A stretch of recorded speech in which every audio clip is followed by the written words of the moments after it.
Olá, bem-vindos ao canal What the Photo, um canal que quer observar a pessoa que produz imagens e fotografias também como uma pessoa que produz ideias. Para esse vídeo, o tema que eu escolhi discutir foi os prêmios de fotografia. Nós estamos no início de 2021, hoje é dia 6 de janeiro, acabamos de sair do ano de 2020, um ano que apesar de que certamente será lembrado no futuro pelo o ano em que uma pandemia, né, a Covid-19, praticamente parou o mundo, né? Mas também que no momento em que nós vimos grandes desastres ambientais, como os incêndios no Pantanal, aí no Brasil, já os comuns, né, incêndios também na Amazônia, o aumento do deflorestamento.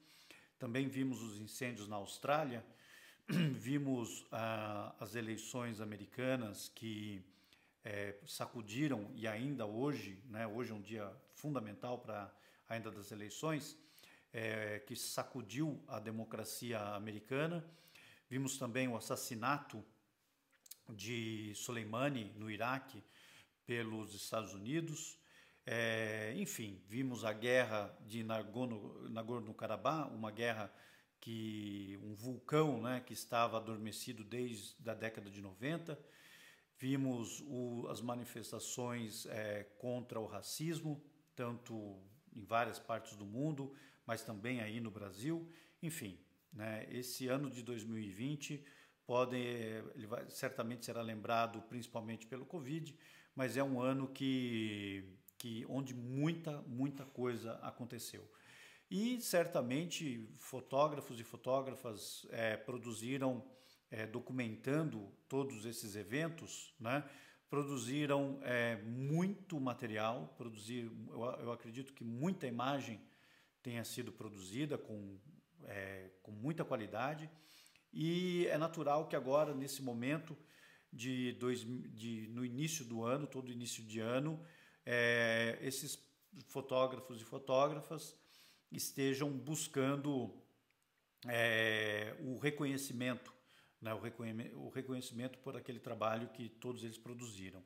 E é normal também nessa época do ano que os colegas enviem uns para os outros uma amostra desse material que foi produzido durante um ano, para que o colega possa criticar, possa dar sugestões, possa fornecer, né, contribuir com ideias para melhorar uma seleção, né, um filtro, né, desse trabalho que tenha sido produzido e enviado então para esses prêmios. Eu acho que o principal é, obviamente, o WordPress Photo, que vai acontecer agora. Eu acho que a deadline já, não sei se passou agora. E, enfim, mas também tem os prêmios locais, né? Países onde exista uma associação forte de jornalismo, de fotojornalismo. Nesses países eles também organizam os seus próprios prêmios, né? No Brasil nós tínhamos o Prêmio ESSO de fotografia, que foi encerrado em 2015. O último vencedor do Prêmio ESSO no Brasil, acredito que foi, não acredito não, foi o Dida Sampaio, que ele ganhou com uma fotografia da Dilma passeando de bicicleta com um banner atrás sobre a Lava Jato, né? Naquele momento de 2015, a Lava Jato era a grande notícia aí no Brasil, e quem se lembra, né, antes do impeachment da Dilma, a pedalada. Então ficava aí, né, esse trocadilho, a Dilma pedalando enquanto o processo da Lava Jato continuava. Enfim, os prêmios de fotografia, eu acho que não há como negar que eles são importantes para o fotógrafo, né, para a pessoa que produz fotografia, além de, obviamente, ser né, muito lisonjeador você ter o teu trabalho homenageado. Ele é muito bom, né? Assim, não dá para negar isso, é muito lisonjeador. Mas eu acho que também a gente precisa manter em vista a importância real desses prêmios de fotografia ou prêmios de jornalismo, né? Qual é realmente a importância desses prêmios? Que eu acho que é aquela de reforçar, de celebrar a resistência, a importância da indústria em si, da indústria do jornalismo, do fotojornalismo. E isso, infelizmente, eu não vejo muito hoje acontecendo, né? Parece que, principalmente os prêmios de fotografia, eles se transformaram em mais uma corrida de troféus do que realmente um prêmio de jornalismo. Em grande parte, eu acho que isso tem a culpa disso, né, a responsabilidade disso é do próprio, né, da própria indústria de jornalismo. Essa indústria de jornalismo ela tem hoje tem sofrido muito com cortes no orçamento.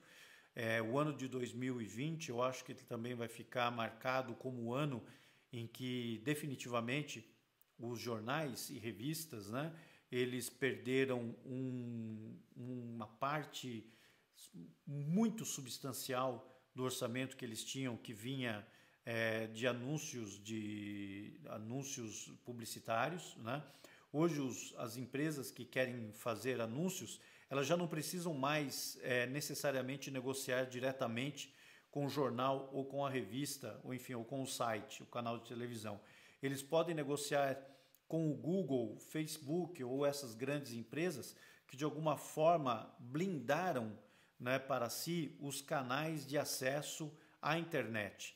Então por exemplo, você pode ter um jornal, um grande jornal de muita circulação no Brasil, mas o site desse jornal, ele está na internet e o acesso à publicidade da internet não está nas suas mãos, né? Mesmo que o site seja desse jornal.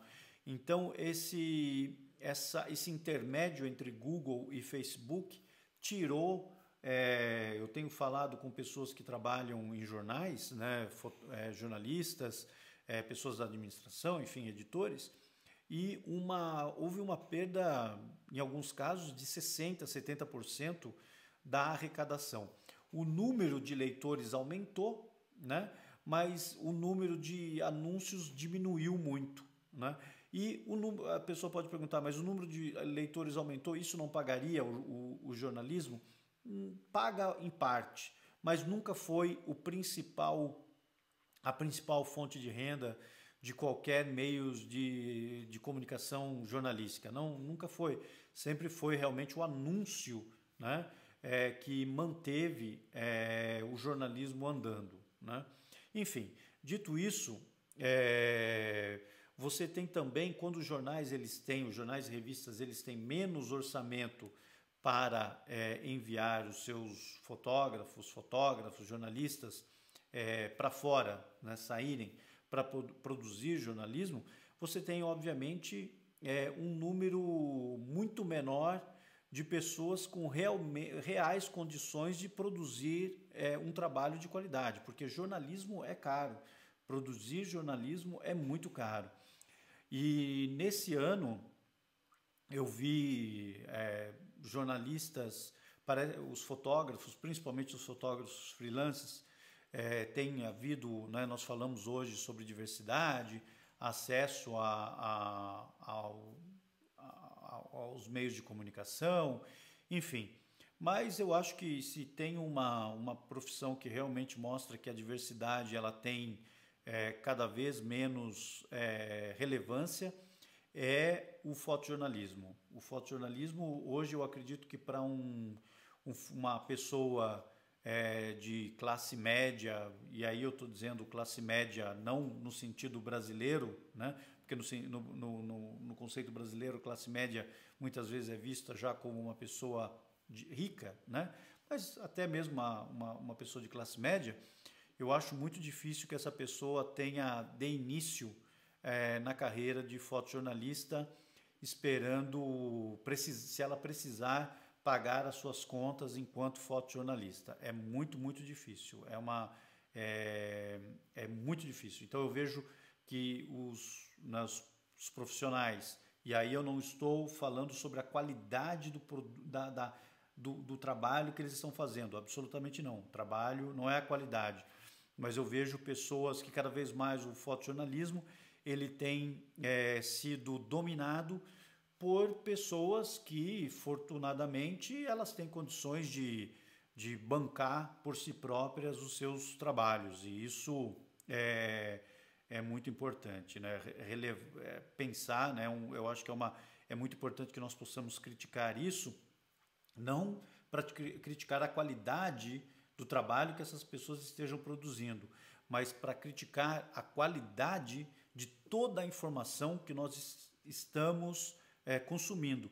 Porque se nós estamos achando que, né, porque então você tem hoje um fotógrafo ou uma fotógrafa africana, latino-americana, negro, asiático, enfim, né, participando disso, geralmente ali nós já sabemos que essas pessoas, independentemente de onde elas venham, elas são sim pessoas que têm algum privilégio, né? Com exceções, é claro. Agora, e eu conheço muitas exceções, conheço muitos fotógrafos e fotógrafas que batalham ainda, acreditam muito nessa profissão e que são pessoas que, na minha opinião, são verdadeiros abnegados, né? São verdadeiros heróis, assim, que continuam investindo muito nessa profissão. Mas voltando ao tema, né, voltando ao assunto dos prêmios de fotografia, esses prêmios de fotografia, eles acabam, então, servindo ao meu ponto de vista, a um grupo muito pequeno de fotógrafos e fotógrafas, né?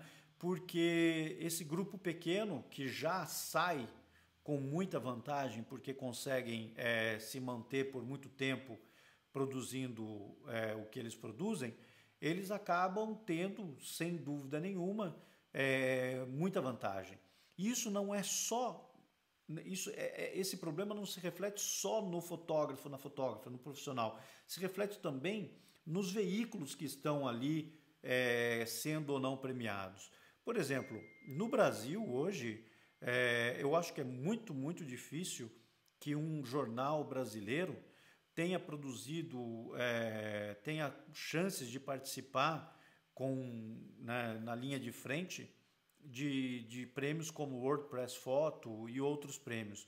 Porque esses jornais, os jornais brasileiros, os jornais não só brasileiros, mas eu diria também os jornais na Noruega, onde eu trabalho bastante, jornais aqui da Itália, enfim, eles têm pouca chance lá na frente, porque eles fundamentalmente não têm tanto orçamento para mandar os seus fotógrafos, os seus repórteres para produzir as suas reportagens. Isso basicamente acabou hoje, né? Os assignments eles têm ficado cada vez mais curtos e eles têm ficado cada vez menos aprofundados dentro do problema, né? E acaba que você tem, então, jornais como o The New York Times. Eu acho que The New York Times é o jornal hoje que consegue, de alguma forma, monopolizar, né, ainda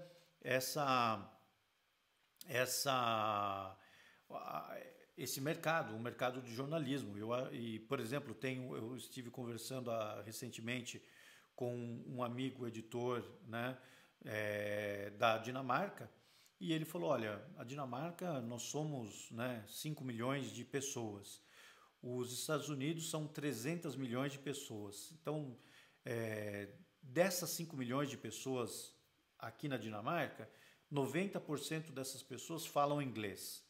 90% dessas pessoas, pelo menos, elas preferem pagar $1 para assinar o The New York Times do que pagar $10 para assinar o nosso jornal, porque essas pessoas já se comunicam em inglês. Então, o grande número de pessoas, os próprios jornais dinamarqueses, eles sofrem não só com a redução de anúncios, mas também com o desinteresse da sua própria população, da população dinamarquesa, em acompanhar o jornal local, porque elas podem, né, por muito menos dinheiro, acompanhar o jornal The New York Times, que, sem dúvida, produz jornalismo de muita qualidade, muita qualidade. Eles têm orçamento para bancar grandes profissionais. O problema é que eles acabam se transformando no único, né, na única fonte onde as pessoas vão buscar informações e acabam se informando, enfim, né? Eu acho que isso, se nós estivermos falando sobre diversidade, nós temos aí um grande problema. E no Brasil, eu acho que também, depois que o Prêmio ESSO foi encerrado, infelizmente, nós não vimos um movimento dos veículos de comunicação para estabelecerem por si próprios, né, um prêmio importante no Brasil, e esse prêmio deveria ser financiado pela Folha de São Paulo, pelo Estado de São Paulo, pela Veja, pela Época, pela Isto É, enfim, por todos os canais de comunicação. Esses canais de comunicação, eles deveriam se juntar, e aí é uma crítica para todos, né, os editores de fotografia. Alguns desses canais nem mesmo editores de fotografia têm mais, né? Mas para esses editores de fotografia se juntarem, né, começarem a conversar e falarem, nós precisamos revisar, nós precisamos rever o trabalho que nós fazemos. E um dos modos para nós fazermos isso é através de um prêmio de fotografia, através de um prêmio de jornalismo que seja relevante para nós, para a cultura. Eu vou usar como exemplo, por exemplo, não no Brasil, mas na América Latina, tem o Picture of the Year, né, o POI, foto do ano, né, tem a versão latino-americana. Mas ali também, no POI, fotógrafos, né, no caso, por exemplo, no Brasil, o Maurício Lima, que trabalha para o New York Times, já ganhou e continua a ganhar, né, prêmios que deveriam estar sendo para a América Latina. Eu não observo isso como um prêmio latino-americano para fotógrafos latino-americanos. Ok, pode ser também, é isso também, mas mais do que tudo tem que ser um prêmio latino-americano para a indústria latino-americana, que tenha sido produzido dentro das condições, dentro daquilo, da cultura latino-americana.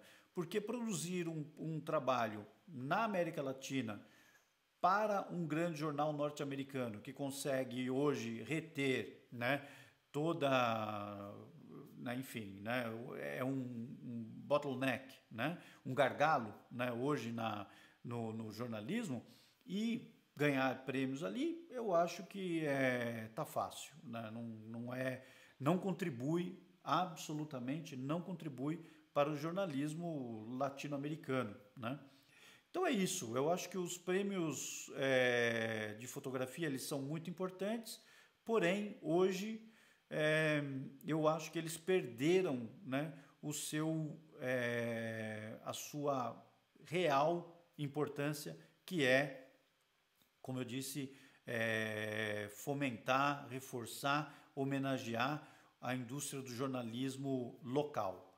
Tá legal? Então é isso. Se você gostou desse vídeo, deixa aí os seus comentários, por favor. Vocês podem também me seguir no Instagram, que é André Lyon, né? E por favor, né, se inscreverem aqui no canal. Tá bem? Muito obrigado, um abraço e até a próxima.